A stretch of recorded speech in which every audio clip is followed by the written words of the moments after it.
Welcome to some very famous people you've never really heard of. Bite-sized biographies of the famous, the infamous, and the quirky in less than an hour. My name is Philip D. Gibbons, and there is more information about me, this podcast, and a bibliography at someveryfamouspeople.com. There are also photographs of many of the individuals and items mentioned in this podcast. At the conclusion of Part 2 of this presentation, there will be additional suggestions concerning further information about today's subject, the heroes of Telemark and the Norwegian destruction of Hitler's atomic weapons program.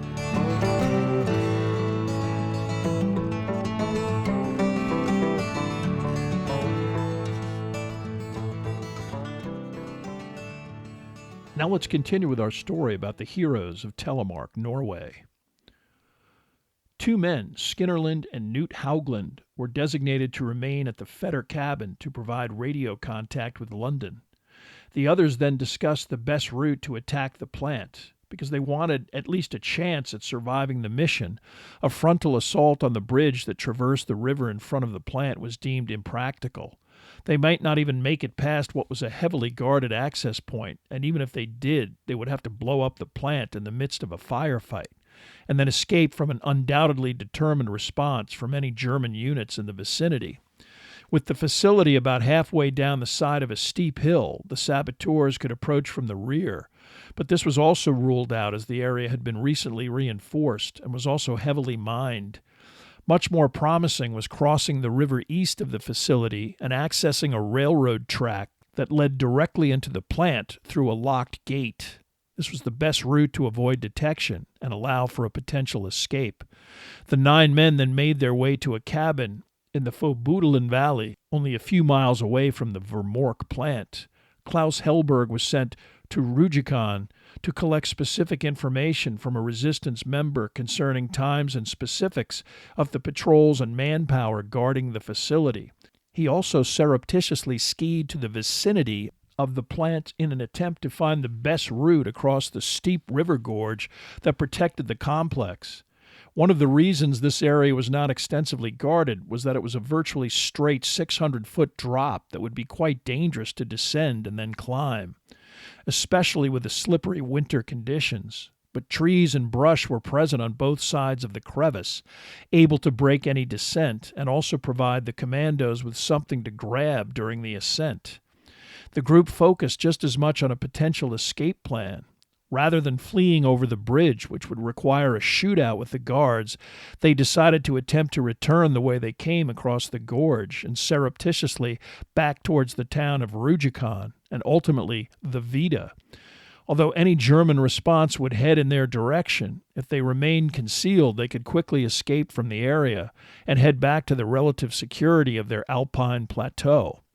At 8 p.m. on February 27th, the 9 men skied away from their cabin, dressed in white camouflage, armed to the teeth with 5 Thompson submachine guns, Colt pistols, knives, and explosives.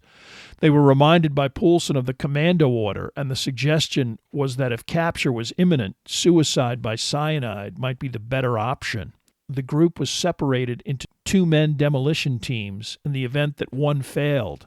Took an hour to reach the gorge access point, snowdrifts forcing them from their skis and requiring walking, sometimes in waist-deep snow.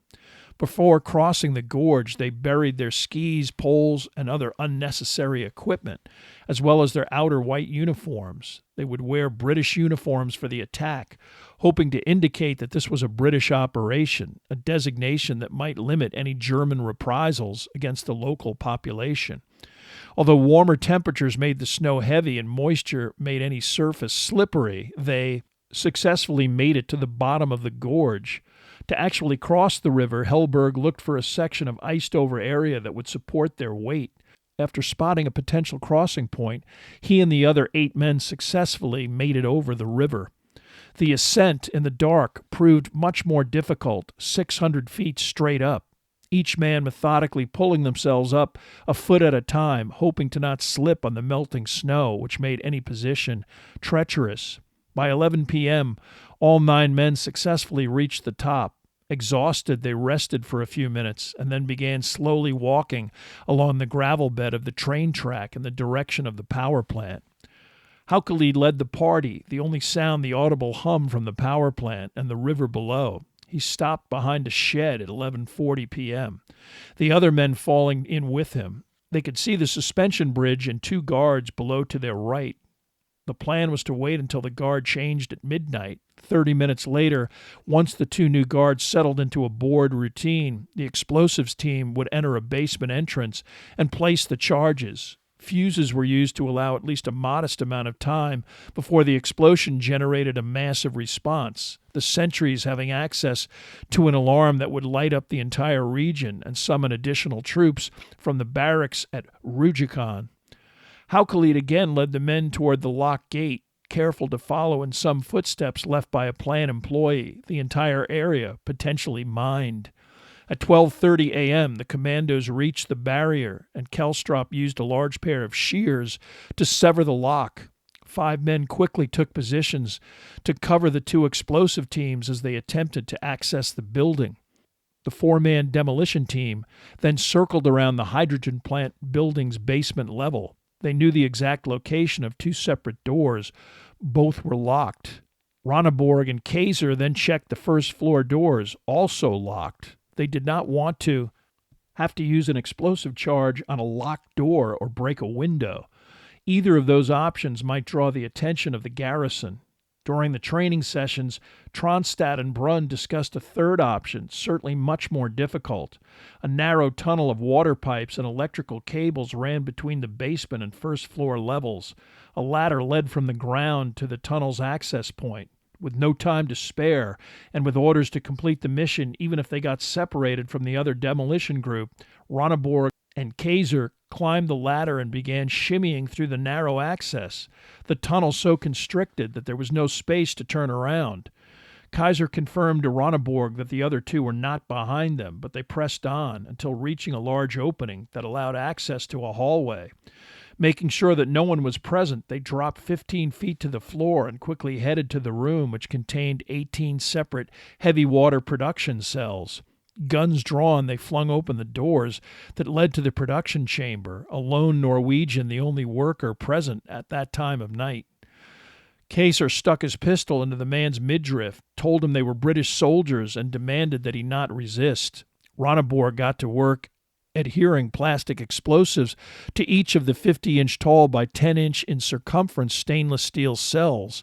In the midst of this process, the window on the room's exterior shattered, broken by the 2 other explosion team commandos. Having gotten separated from Team 1, they decided to break a window to gain access. Both Ronneborg and Kaiser turned to the source of the noise, but did not fire their weapons. Team member Berger Stromsheim cleared the rest of the glass out of the window and tumbled into the room. The other explosion team member, Casper Idland, remained outside, trying to minimize the light now visible from the formerly blacked-out broken window. With the explosives in place, Ronneborg and Stromsheim decided to attach both 30-second and 2-minute fuses. They would light the 2-minute fuses first, make sure they were operational, and then for good measure light the 30-second fuses. Kaiser and Stromsheim left the room dragging Johansson with them and heading back to the stairwell that would take them to the exit. On the way, the plant worker handed them the key to the locked basement door. Heading in that direction, they could hear someone around the corner of the corridor approaching. It was another Norwegian, a night watchman named Olaf Ingebretsen, who then, confronted with the machine gun-wielding saboteurs, meekly put up both of his hands. Back in the heavy water facility, Ronneborg carefully checked his handiwork and then lit the fuses. After lighting the 30-second devices, he yelled to Idland to get clear of the windows, and then he quickly left the room. In the hallway, he told the 2 plant workers to race up the stairs and lie down behind solid protection. The 3 commandos then pushed through the now unlocked basement exit door, met up with Idland, and started running towards the railroad track. It was not long before they heard a deep boom and saw flames shooting out of the windows of the heavy water facility. While they were certain that the explosion was successful, some of the other unit members were not so sure. Eventually, it was clear to everyone that regardless, they needed to head back to their initial access by the railroad gate. Haukelied and Poulsen, the furthest away from the blast, were the last to reach the gate. 5 of the others were already heading down the railroad track. Kelstrup and Helberg were still waiting for them, and together they emerged, Haukelied closing the gate and wrapping its chain around it to conceal their access point in the event of a cursory search. When the group was a few hundred yards down the tracks, the first alarm sounded back at the Vermork facility. Other sirens quickly erupted, motivating the commandos to get into and over the gorge as quickly as possible. The searchlights of the plant were not illuminated. Perhaps the guards thought they were still on the ground somewhere. The descent into the gorge was nowhere near as deliberate as the previous process. The men were practically frantic to get to the bottom, skidding and practically falling down the steep grade. The river now had large amounts of water on its surface, but the commandos quickly crossed, ignoring the water that soaked through their boots. They rapidly made their ascent, but after reaching the top, upon looking back, they could see flashlights in the distance moving down the railroad track. They had no time to lose. Crossing the road, they found their stash of equipment, put on their camouflage, got back on their skis, and headed in the direction of Rujikon, remaining on the road, wary of any headlights heading in their direction.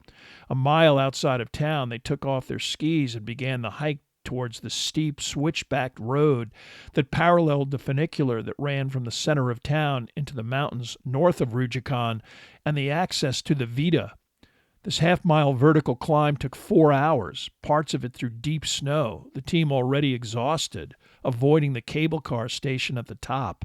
At the top, they once again put on their skis. Looking back towards Vermork and even the funicular itself, they noticed the area was still not illuminated. After a brief respite, all 9 men then began skiing into the Vida. With dawn breaking, the wind picked up, the weather again about to get stormy. Although the storm made the 20-mile trek to their first cabin hideout difficult, it would also obscure their tracks, even if their path out of the Rujikon area was initially detected. At midday, they reached their objective on Lake Langessa. By then the storm was peaking. The commandos quickly entered the cabin and took off their outer layers and equipment. Exhausted, they quickly fell asleep and rested for 18 hours. Again, the extreme weather conditions meant that for the moment they were safe from any pursuit. The immediate concern at Vermork was how much damage the heavy water facility sustained. At 1:15 a.m., the plant's chief engineer who lived on site, Alf Larsen, heard an explosion. He got the watchman Ingebrigtsen on the phone, and the security guard explained what had happened. Approaching the area, Larsen sensed the worst when he needed to step over the steel doors of the entrance leading to the heavy water production area. The doors blown completely off of their hinges. Needing a flashlight, he observed that all 18 of the heavy water cylinders were now on the floor, twisted and punctured. Various pipes were sliced open by shrapnel, and water was pouring out of the ceiling. The contents of the heavy water units had emptied onto the floor and swirled down the room's drains. By phone, Larsen informed Bjorn Nielsen, the plant director who lived in Rujikon, of the situation. Nielsen would have to notify both the local Wehrmacht commander and SS unit leader. The first SS commander on site reasoned that by the time a full-scale search could be implemented, the individuals responsible would have either escaped from the area or filtered back into the civilian population in Rujikon. For the moment, the focus would be the interrogation of the plant workers and a lockdown of the local citizenry with the requisite searches. While the commando team made their way back into the Vida, German troops went house to house. The situation was considered so serious by the Norwegian Nazi High Command that the highest-ranking general in the country, Nicholas von Falkenhorst, appeared in Vermork early on the morning of March 1st. The general seemed mostly concerned with determining who was responsible for allowing such a catastrophe, while the SS shut down telephone lines, roads, railway lines, and threatened leading local officials, including plant director Nielsen, with reprisals. Von Falkenhorst upbraided the local garrison officers, especially the commanding officer, a Sergeant Major Glasse, who admitted that mines were not placed near the railway tracks and no Wehrmacht personnel was situated on guard anywhere near the heavy water production area. Von Falkenhorst was openly positive about the attack itself, calling it a first-class military operation carried out by extremely skillful personnel.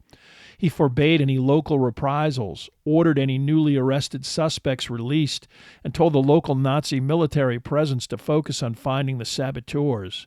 This responsibility was delegated to the ranking SS officer in the region, Heinrich Fellis, who had already been involved in the detention and execution of the Operation Freshman Commandos, among other repressive acts occurring throughout the Norwegian occupation. Von Falkenhorst's other directive following the attack on Vemork was the reassignment of commanding officer Glasse and several other Vemork officers to the Eastern Front. 8 of the commandos quickly left Lake Langessa intent on the initial Jonsbu cabin. One of the saboteurs, Klaus Hellberg, decided to return to the Fossbudelen cabin to retrieve some armaments, documents, and the clothes he wore on his reconnaissance missions. He intended to eventually catch up with the other 8 men. Poulsen agreed that if Hellberg was detained, they were to eventually meet at a location in Oslo. The 8 men successfully arrived at Jonsbu on March 3rd. Along the way, they left a message for the radio operator Haugland in a prearranged location in a hut. It cryptically and briefly spelled out the mission's success. However, in London, Leif Tronstadt was already generally aware of the events at Vemork, the BBC having monitored a Swedish news report that discussed an attack on the Norsk hydro plant that caused extensive damage, and that the attack was carried out by 3 Norwegian-speaking soldiers in British uniforms, news that was greeted with jubilation by the Norwegian SOE branch. On March 4th, wanting to quickly access the Swedish border as soon as possible, 5 of the original 6 gunnerside commandos began preparing to leave their cabin. Haukelid and Kelstrup would remain in western Norway to organize resistance efforts there. With no sign of Hellberg, Poulsen decided to head to Oslo, anxious that if Hellberg was captured, he might, under torture, reveal their location, but hoping to meet with his comrade in the capital. As the group separated, there was a great deal of emotion among men who originally must have doubted that they would even survive until such a moment. But the Gunnerside 5 especially faced immediate danger and an arduous 280-mile trek through populated areas to the Swedish border. In London, Roneberg anticipated a 10-day journey. By day 15, they were still 20 miles from the Swedish border, having to travel at night. Having gotten lost on numerous occasions, but on day 18, at a very remote area, they successfully exited Norway. Immediately, they buried any military uniforms and equipment which could get them interned for the remainder of hostilities. Their cover was that they were escaped members of the German resistance. Swedish authorities were skeptical in light of the fact that their skiing equipment, boots, and civilian clothing were all identical. In fact, from the same tailor. Improbable for 5 distinct individuals, but quite lenient towards anyone escaping from behind Nazi borders. Government officials eventually assigned the commandos to a refugee camp. From there, Roneberg made his way to Stockholm and the British Embassy. His identity and work with the SOE was so secret that even after he gave his name to the military attaché, the man had no idea who he was. After some confirmation from London, arrangements were made for the 5 Gunnerside members to fly back to Britain. Unfortunately for the majority of the men who remained behind, Heinrich Fellis on March 24th responded with a massive attempt to scour the Vita for the saboteurs. Because some Norwegians were Nazi sympathizers, information was forwarded to the SS and local Gestapo, indicating that the resistance was using the Vita as its base of operations. The hunter Christensen was foolish enough, after his return from his hunting escapade, to flaunt English chocolate bars and a story about running into the resistance. He was promptly arrested by Norwegian police and turned over for interrogation, revealing the exact locations of the safe houses and huts used by the Gunnerside commandos. Undoubtedly, Fellis's efforts would have probably located them in any case. Over 8,000 Wehrmacht troops, combined German and Norwegian law enforcement, Gestapo agents, and several battalions of SS Special Forces units trained in counterinsurgency with experience in adverse weather conditions scouring the area. Poulsen and Hellberg did successfully meet up in Oslo. Hellberg delayed by bad weather, unable to make it to the Jonsbu cabin in time. Poulsen believed that the current situation in the Rjukan area was too volatile for them to continue any clandestine work. He told Hellberg that he was heading to Sweden, which he did successfully. Unfortunately, Hellberg received information that Rjukan was now quiet, this the lull before Fellis's redoubled efforts to root out the underground. Upon returning to one of the cabin sanctuaries, already discovered and ransacked by the Germans, he was spotted by a ski patrol. After a chase that took several miles and a gun battle with the lone German soldier who could keep up with him, Hellberg, despite breaking his arm in a fall, successfully escaped not only this pursuit, but another predicament where he was inadvertently and anonymously detained with several other Norwegians in a massive hotel sweep, and escaped en route to the Greeny prison camp before anyone ascertained his actual identity. Initially, it was reported back to Britain that he was shot and killed during the second incident, but he was able to find refuge in a psychiatric hospital as a cover, the staff labeling him as dangerously psychotic. When his broken arm healed, he also successfully made it back to Britain via Sweden. Although initially felt to be a complete success, the raid on Vemork only temporarily stopped the production of heavy water. Subsequent events underlined German determination to manufacture the substance. By April 17, 1943, the plant was repaired and once again actually began producing the critical material. Despite Nazi attempts to remove any plant workers felt to have resistance sympathies, this information quickly emerged. Knut Haugelid able to transmit this intelligence back to a stunned Norwegian SOE unit in London. Haugelid and the other remaining commando on the ground had spent a harrowing remainder of the winter, residing at even harsher, higher altitudes, surviving in snow caves and small shelters they built by hand, mostly from rocks and scavenged materials. They were constantly on the move, frequently in close proximity to numerous patrols, and unable to access local contacts, too intimidated to provide assistance. Information about the resumption of heavy water production was received at the highest levels of the Allied command, and once again it generated concern and conversations as to what to do next.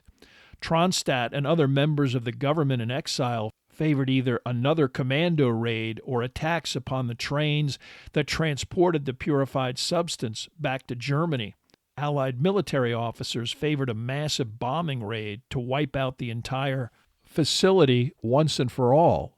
Norwegian officials in exile protested such an idea, asserting that numerous civilian casualties would occur and that the hydrogen produced at the Norsk facility was critical for Norwegian domestic fertilizer production, and its absence would cripple whatever was left of the country's agricultural output. The debate continued throughout the summer of 1943, Leif Tronstadt and others receiving assurances that nothing specific would happen without their knowledge and agreement. In the end, these promises were broken. On November 16, 1943, without any Norwegian exile government approval or even knowledge, over 140 B-17s attacked the Vemork plant in broad daylight. They dropped over 700 bombs, in excess of 1,100 pounds in weight, on the factory. Another bomber squadron attacked a nitrate plant in Rjukan, mistakenly believing it was the Vemork facility. 21 civilians were killed, mostly in air raid shelters, protecting women and children. Although the pipelines leading down the hillside to the Vemork plant, both the hydrogen and electric plants and generators were all damaged, and in the case of the suspension bridge, completely destroyed, the heavy water facility remained undamaged. It would be up and running again in no time. Leif Tronstadt and other high-ranking Norwegian resistance operatives were stunned and appalled by the mission and its outcome, the failure which Tronstadt specifically predicted. Allied commanders were unapologetic. Their intelligence indicated that the Nazis were carrying out experiments involving nuclear fission, and even this did not involve a huge explosive device. The possibility of powerful wonder weapons, which were endlessly discussed at the highest levels of the Nazi government, indicated that heavy water was a fundamental aspect of any such armaments. In the end, this dispute was resolved when information was transmitted to London, which indicated that rather than rebuilding the Norsk facility, the Germans would simply move the production apparatus and any current stores of heavy water to Germany. When this development was confirmed on the ground, as well as the German desire To implement this operation as quickly as mid-February, London then covertly communicated with Knut Haukelid. He was one of the few experienced resistance fighters still in the vicinity, with most of his Swallow and Gunnerside comrades having already fled back to Britain, and he was informed of the SEO's intense interest in sabotaging the heavy water transport to Germany. Haukelid wireless operator Skinnerland and new resistance recruit Rolf Sorley, an on-site Vermork engineer, then discussed potential scenarios for the destruction of the shipment. Their local options were attempt to blow up the heavy water facility at Vermork before the shipment left, blow up the train as it made its way from the plant through Rujikon, sending the rail cars tumbling into the gorge, or wait until the rail cars were loaded onto the ferry called the SF Hydro that traversed Lake Tinso, one of Norway's deepest lakes. All three had drawbacks. Blowing up the Vermork facility would be difficult to impossible, based on the new reinforcements, heightened security, and additional mines placed after the Gunnerside assault. Blowing up the train on the tracks would not only result in solely German casualties and reprisals, but there was also no guarantee that the heavy water, stored in reinforced steel drums, would be destroyed. The ferry, if sunk in the deepest part of the lake, would be impossible to salvage. It would also result in Norwegian as well as German deaths, leaving the reprisal situation unclear. Disregarding this grim reality, the Haukelid group then proposed to London an attempt to sink the ferry as the best option. This alternative was quickly approved. A small number of Norwegians in London, including Leif Tronstad, were notified of this plan. All involved grudgingly concurring that such an important but possibly costly operation was vitally necessary. Luckily, the saboteurs had specific information concerning the date of the transfer, Sunday, February 20th. This date was manipulated by sympathetic management at the Vermork facility. There was only one ferry crossing on a Sunday, so there would be no doubt as to when the ferry would transport the train cars. Sorley and Haukelid calculated exactly how much explosive to use to blow an appropriate hole, 18 square feet in the hull of the Hydro. This would allow at least a few minutes for passengers to abandon ship, but not allow enough time for the captain to steer the boat to shore. Additionally, Haukelid intended to place the bomb in the bow of the ship, which would cause the stern and any steering devices to be lifted out of the water as the boat sank, again guaranteeing no ability to steer away from the deepest part of the lake. They spent several days in Rujikon, surreptitiously reconnoitering the ferry slip area, Haukelid actually taking a test run on the Hydro to observe the crew and the loading of train cars onto the ferry, timing various procedures and the length of time it took to reach the deepest part of the lake.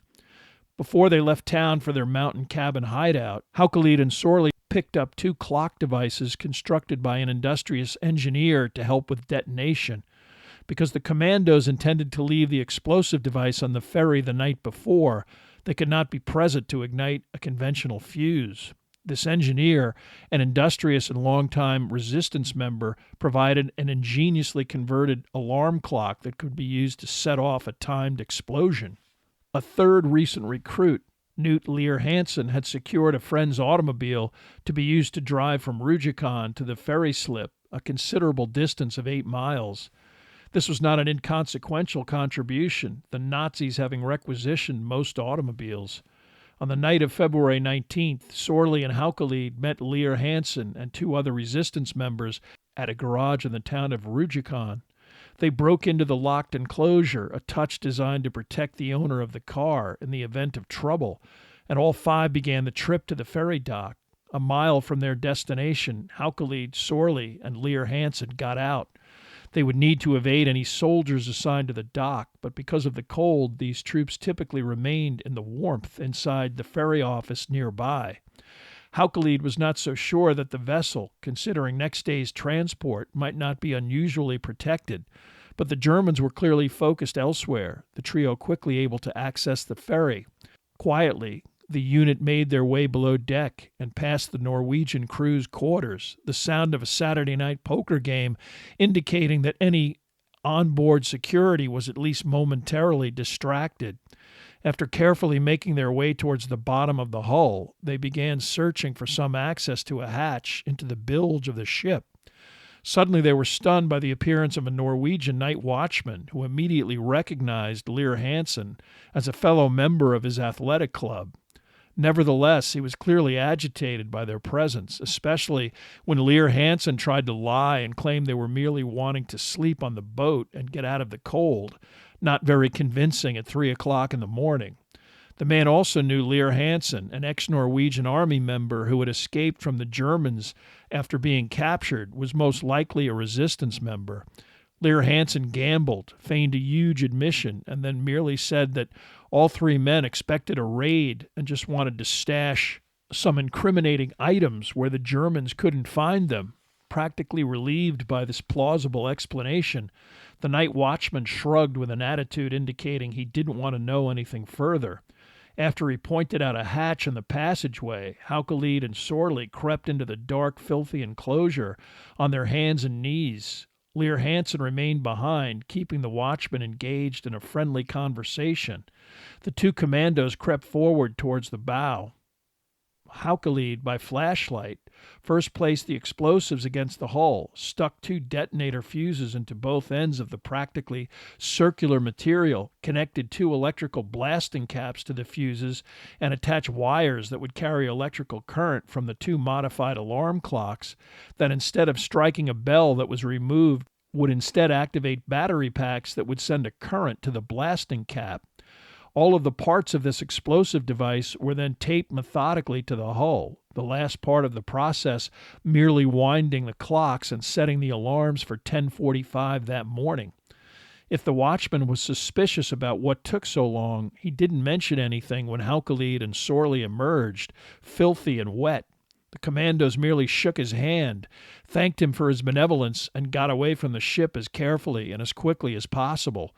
They had made it back to the car, which then dropped off Sorley, who got on a pair of skis and headed back to his mountain cabin. Haukelid and Lear Hansen were intent on boarding a train to Oslo. Initially, they intended to head for Sweden, but Lear Hansen eventually changed his mind, figuring that no one would connect him to the potential sabotage. That morning, Lear Hansen stood on a hilltop overlooking the ferry slip and observed the hydro as it left right on time, 11 rail cars on board, with German soldiers conspicuously guarding 2 of them. At 10:45, the bomb detonated perfectly, remarkable considering the conditions under which it was planted. As planned, despite the captain's attempt to steer toward shore, the bow quickly began sinking, lifting the stern out of the water at an extreme angle. The ferry sank in about 4 minutes. All 11 rail cars tipped over before that, sinking to the deepest depths of Lake Tinso. Curiously, some of the steel drums floated on the lake, this and other debris serving as a refuge for the passengers who jumped off of the boat into the freezing cold water. Only 1 lifeboat was activated, and it quickly reached over capacity. 53 people were aboard the ship. 27 survived, including 4 Wehrmacht soldiers, residents rowing out in their own boats to rescue as many people as possible. News of the ferry sinking quickly reached Sorley and the wireless operator Skinnerland, who informed London of the attack's success. Both men knew that another determined search by the Germans would ensue, and they quickly fled even deeper into the Vita. Some of the senior staff members at the plant also knew that the Gestapo would suspect them and at least brutally interrogate them about any connection. They also fled to Sweden. Knut Lear Hansen stayed at Rjukan, but dodged a major problem when the night watchman who let him on the boat was interrogated by the Gestapo and even admitted to letting the 3 men on board. His excuse was that travelers frequently showed up early and needed some place to sleep before taking the ferry that morning. He claimed not to know the men and gave imprecise physical descriptions. He probably understood that if he admitted to knowing Lear Hansen, the Gestapo would never believe that he wasn't in on the plot.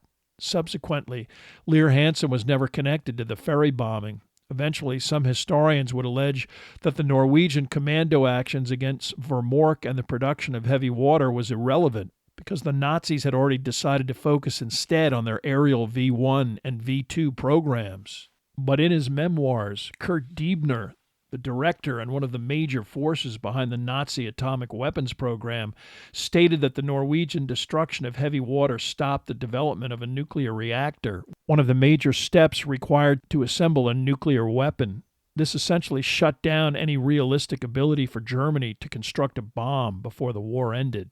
By mid-1944, it was clear that defeating the Nazis was a matter of when and not if. Following the Normandy invasion, Norwegians like Leif Tronstad understood that Norway would be under Nazi control until the war ended, an invasion before then completely improbable. Believing that the Germans might attempt a vengeful, scorched earth approach to the country before capitulating, Tronstad and other high-ranking Norwegian soldiers in exile resolved to re-enter the country and establish a sizable presence to confront any full-scale destruction. On October 5, 1944, Tronstad parachuted into the Vita and immediately began coordinating an ever-growing resistance organization.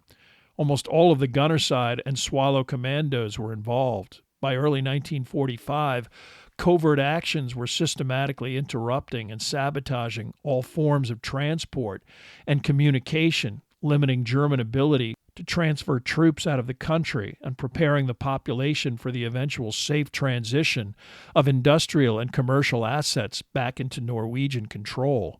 On March 11th, Tronstad and two of his men were interrogating Torgeir Longenvik, a Norwegian collaborator and legal official who had been abducted and taken to a remote cabin for interrogation about other collaborators. Upon conclusion of this interrogation, most likely Longenvik would have been killed and thrown into nearby Lake Maas. Unfortunately for Tronstad, Longenvik's brother Johans, hearing of his brother's situation, followed ski tracks to the cabin where his brother was confined. He burst into the small structure, firing a weapon, killing Tronstad and mortally wounding another commando, Gunnar Severstad. The two brothers then fled, locking the third resistance fighter, Jan Landsverk, into the cabin from the outside.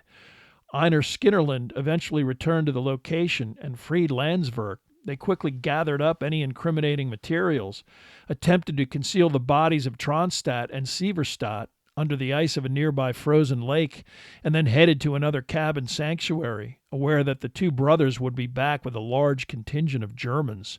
Such a group did return to this location and quickly retrieved the bodies of Tronstad and Severstad, but instead of burying them, they put them on public display in a nearby village and then attempted to burn the two corpses, tossing what remained into a nearby river. Upon the death of Tronstad, Jans Anton Poulsen was named to succeed him as the coordinator of on-the-ground resistance in Norway. The Norwegian resistance only gained momentum.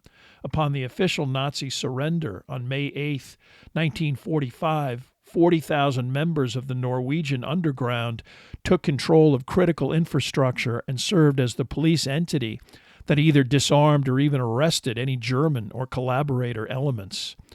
Many Nazi officials did not even attempt to avoid capture. On May 8th, as jubilation prevailed throughout Norway, Josef Terboven, the leading Nazi official in the country, entered a bunker located on his country estate near Oslo. The body of Friedrich Redias, the highest-ranking SS police official in Norway, was already in the bunker, Redias having shot himself earlier that day. Terboven lit a fuse connected to a massive supply of explosives, the subsequent blast killing him instantly. Whatever was left of him was buried in an unmarked grave. Friedrich Fellis, the SS commander directly responsible for supervising the policing of the Telemark region and influencing the fate and brutal execution of those captured as commandos in Operation Freshman, as well as other sabotage missions, attempted to blend into a regular Wehrmacht contingent upon surrender, but was denounced and committed suicide on May 11, 1945. 3 of the individuals who were involved in the murder of 4 injured commandos from the failed Freshman operation, including Dr. Fritz Seeling, were tried and executed after the war. At least one high-ranking Nazi managed to evade the death penalty. Nicholas von Falkenhorst, the leading Wehrmacht commander in Norway, was initially sentenced to death in 1946. Upon appeal, his sentence was commuted to 20 years, but he was released from prison in 1953, supposedly for health reasons, and lived until 1968. Some but not all of the bodies of the freshman commandos killed or executed during the mission were subsequently retrieved and reburied in various Norwegian churchyards. Leif Tronstad was posthumously awarded Norway's highest military decoration, the War Cross with Sword, the Order of the British Empire, the French Légion d'honneur, the Croix de Guerre, and the U.S. Medal of Freedom. Despite re-entering Norway, Tronstad never approached his wife before he was killed. Such a meeting might jeopardize the family's safety. After the war, his London secretary gave Bassa his diaries and a letter Tronstad wrote to her to be presented in the event of his death. It read in part, "Dearest Bassa, I have the honor to lead an important expedition home, which will be of great importance to Norway's future. It is in line with the course I chose on April 9th, 1940, to put all of my efforts and abilities to my country's welfare. You will understand that, won't you? We have had so many magical years, and my highest wish is to continue that happy life together. Time is short, but if all will not go well, don't feel sorry for me and know that my last thought was of you. I am completely happy and thankful for what I had in life, even though I very much would like to live to help Norway back on its feet." Leif Tronstad's remains were also recovered from where they were discarded by the Nazis and reburied in Norway's largest cemetery near the capital, Oslo.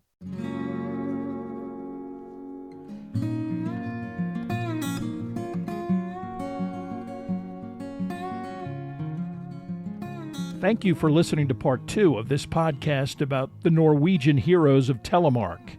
Information for this podcast came from the books The Winter Fortress by Neil Bascom, Skis Against the Atom by Knut Haukelid, and Assault in Norway by Thomas Gallagher. There are also additional photographs, bibliographical, and musical information at someveryfamouspeople.com. If you have enjoyed this presentation, please like us at our Facebook page, Some Very Famous People, and follow us on Twitter at Philip D. Gibbons. Subscribe to my YouTube page at Noblesse Oblige, and please tell a friend about bite-sized biographies.